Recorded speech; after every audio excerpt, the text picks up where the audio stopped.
Hello दोस्तों, मैं हूं Vishesh Singh, NISM certified equity research analyst. दोस्तों, किसी भी इंडेक्स में इन्वेस्टमेंट करने के हमेशा आपके पास दो ऑप्शन होते हैं। या तो आप किसी भी सिंपल इंडेक्स में इन्वेस्टमेंट कर सकते हैं ETF या म्यूचुअल फंड के थ्रू। लेट्स से आप निफ्टी 50 में इन्वेस्टमेंट करते हैं, लेकिन यहाँ पर एक प्रॉब्लम होती है कि अगर निफ्टी 50 में से कोई स्टॉक नहीं चल रहा फिर भी आपकी इन्वेस्टमेंट उस स्टॉक में की जाती है क्योंकि आपने सिंपल इन्वेस्टमेंट किया है। और दूसरा ऑप्शन किसी भी इंडेक्स में इन्वेस्टमेंट करने का होता है, वो है फैक्टर बेस्ड इंडेक्स में इन्वेस्टमेंट करना।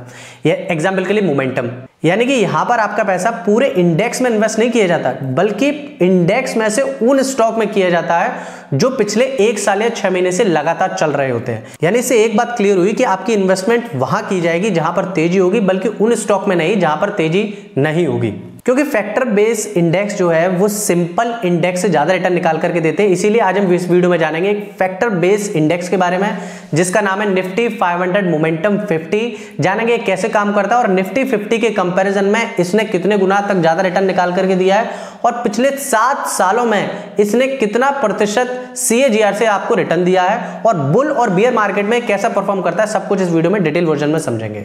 चलिए शुरू करते हैं। लेकिन शुरू करने से पहले मैं आपको एक फैक्ट दिखाना चाहता हूं। आपको निफ्टी 50 का, मैंने जैसे बोला था कि निफ्टी 50 की कंपैरिजन में ये मोमेंटम इंडेक्स कैसा काम कर रहा है उसमें देख लेते हैं।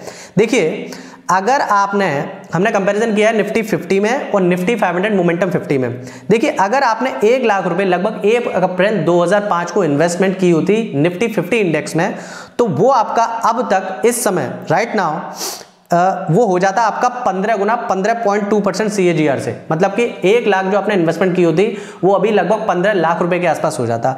लेकिन उसी सेम टाइम में मतलब 2005 में अगर आपने निफ्टी 500 मोमेंटम 50 में किया होता इन्वेस्टमेंट तो आपका पैसा 76 गुना तक हो जाता, 76 टाइम तक हो जाता। 25.2% के CAGR से आपको रिटर्न मिलते और आपका 1 लाख रुपए अभी बन जाता 76,74,855।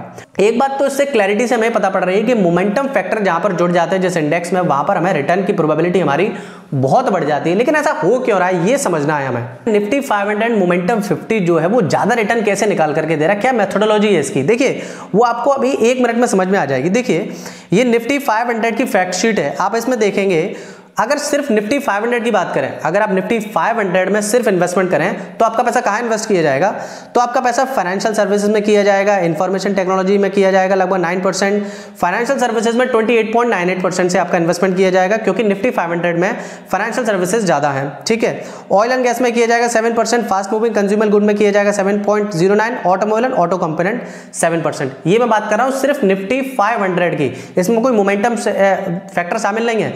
निफ्टी 500 इंडेक्स में ये वेटेज है, तो निफ्टी 500 में अगर हम बात करें तो इस तरीके से आपका सेक्टर एलोकेशन हो रहा है।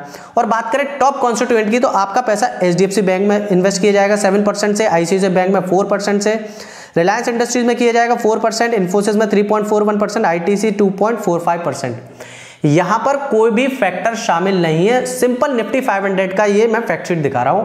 अगर आप निफ्टी 500 में इन्वेस्ट करते हैं तो विच मींस आपका इन्हीं सेक्टर में इन्वेस्टमेंट की जाएगी और इन्हीं कंपनियों में आपका पैसा इस वेटेज के हिसाब से इन्वेस्टमेंट की जाएगी। लेकिन 1 मिनट, लेकिन अगर आप निफ्टी 500 मोमेंटम 50 में इन्वेस्टमेंट करते हैं तब आपका पैसा कहां इन्वेस्टमेंट किया जाएगा वो आपको अब समझना है। देखिए, अब आपको बहुत बड़ा डिफरेंस समझ में आ जाएगा। अगर आप सिर्फ निफ्टी 500 इंडेक्स में इन्वेस्टमेंट करते हो तो आपका फाइनेंशियल सर्विस में 28.98% से इन्वेस्टमेंट की जाती, लेकिन जैसे ही आप निफ्टी 500 मोमेंटम 50 में इन्वेस्टमेंट करते हैं तब देखिए ये पूरा एलोकेशन बदल जाता है क्योंकि उस सेक्टर में ही आपका पैसा इन्वेस्ट किया जाएगा जहां पर मोमेंटम है किसी सेक्टर में या किसी पर्टिकुलर स्टॉक्स में। एग्जाम्पल के लिए यहां पर आप देखिए, यहां पर आपका पैसा जो इन्वेस्ट किया जाएगा कैपिटल गुड्स में 31.17% इन्वेस्टमेंट की जाएगी, जबकि वहां फाइनेंशियल सर्विसेज में सबसे ज्यादा किया जा रहा था। फाइनेंशियल सर्विसेज में 17% इन्वेस्टमेंट की जाएगी, ऑटोमोबाइल्स एंड ऑटो कंपोनेंट में 14%, पावर में 10.03%। इस हिसाब से आपकी इन्वेस्टमेंट की जाएगी। और बात करें टॉप कॉन्स्टिट्यूएंट की तो वहां पर HDFC, ICICI, इन्फोसिस वगैरह टॉप कॉन्स्टिट्यूएंट थे। यहां पर टॉप कॉन्स्टिट्यूएंट वो होंगे जो निफ्टी 500 में से बेस्ट परफॉर्मेंस दे रहे होंगे, जिनमें तेजी शामिल होगी। एग्जाम्पल के लिए जैसे कि ट्रेंट में आपकी वेटेज रखी जाएगी 6.83%, बजाज ऑटो में 5.21%, अडानी पोर्ट्स में 4.83%, महिंद्रा एंड महिंद्रा में 4.8%, भारत इलेक्ट्रॉनिक्स में 4.7%, सीमेंस में 4.60%। ये आपके टॉप कॉन्स्टिट्यूएंट रहेंगे निफ्टी 500 मोमेंटम 50 के अंदर में से।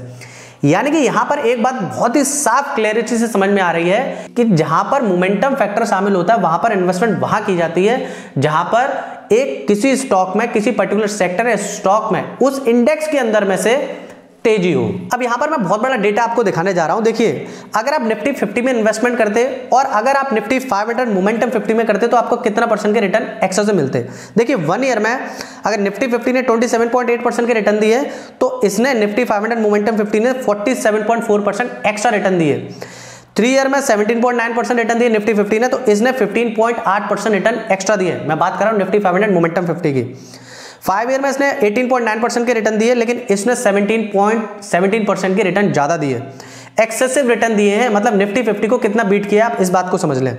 7 ईयर में इसने 15.2% के रिटर्न दिए, जबकि यहां पर 10.4% एक्सेसिव रिटर्न मिले 7 ईयर में।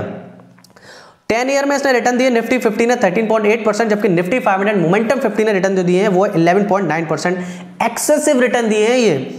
और 15 ईयर में 13.2% और 15 ईयर में निफ्टी 500 मोमेंटम 50 ने एक्स्ट्रा रिटर्न निकाल के दिए 10.6%। यानी कि इसमें भी क्लियर है कि निफ्टी 50 से हर ईयर में ये निफ्टी 50 को बीट कर रहा है मोमेंटम फैक्टर की वजह से। अब सबसे बड़ा सवाल कि ये बियर और बुल मार्केट में ये निफ्टी 500 मोमेंटम 50 काम कैसे करता है, मतलब बियर मार्केट में कैसा काम करता है और बुल मार्केट में कैसा काम करता है। उससे पहले अगर आपको वीडियो अच्छी लग रही हो तो वीडियो को लाइक कर देना, और अगर आपको ऐसे ही इंफॉर्मेटिव वीडियो आगे भी चाहिए तो प्लीज चैनल को सब्सक्राइब करना बिल्कुल मत भूलना।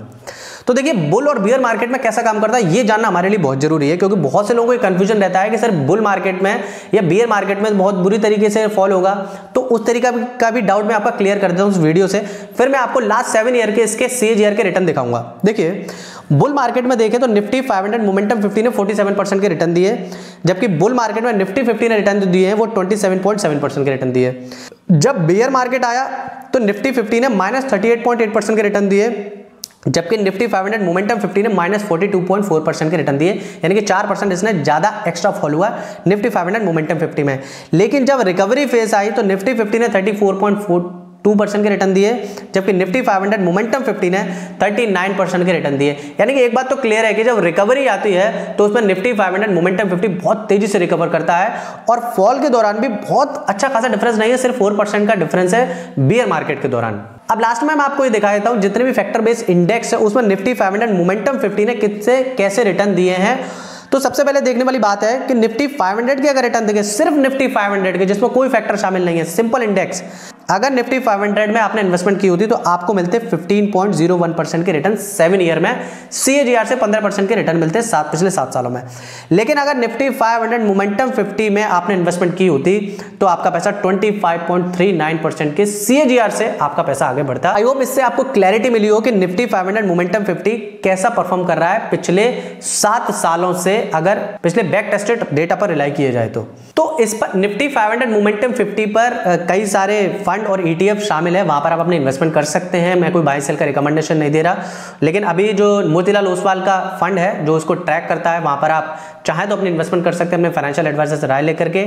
आई होप आपको वीडियो अच्छी लगी हो, और प्लीज वीडियो को लाइक कर देना यारो, आपके लाइक बटन से मुझे बहुत मोटिवेशन मिलता है, और अगर आप सब्सक्राइब करते हैं तो मुझे लगता है कि मेरी वीडियो और मेरी मेहनत पूरी दोनों सफल हो गई। और अगर आप बेस्ट मोमेंटम फंड देखना चाहते हैं तो मेरी ये वाली वीडियो देख लेना, आपको इसमें बेस्ट मोमेंटम फंड मैंने आपको इसमें कुछ सजेस्ट किए हैं। और अगर आप मुझे पर्सनली भी कनेक्ट करना चाहते हैं, आप मुझे इंस्टा और फेसबुक पर कनेक्ट कर सकते हैं, और अब तक आपने अपनी इन्वेस्टिंग जर्नी स्टार्ट नहीं की है तो कुछ अच्छे डीमैट अकाउंट की लिस्ट डिस्क्रिप्शन कमेंट बॉक्स में अवेलेबल है, वहां पर जाकर के आप चेक कर सकते हैं। थैंक यू सो मच, मिलते हैं नेक्स्ट वीडियो के साथ, तब तक के लिए बाय बाय, टेक केयर।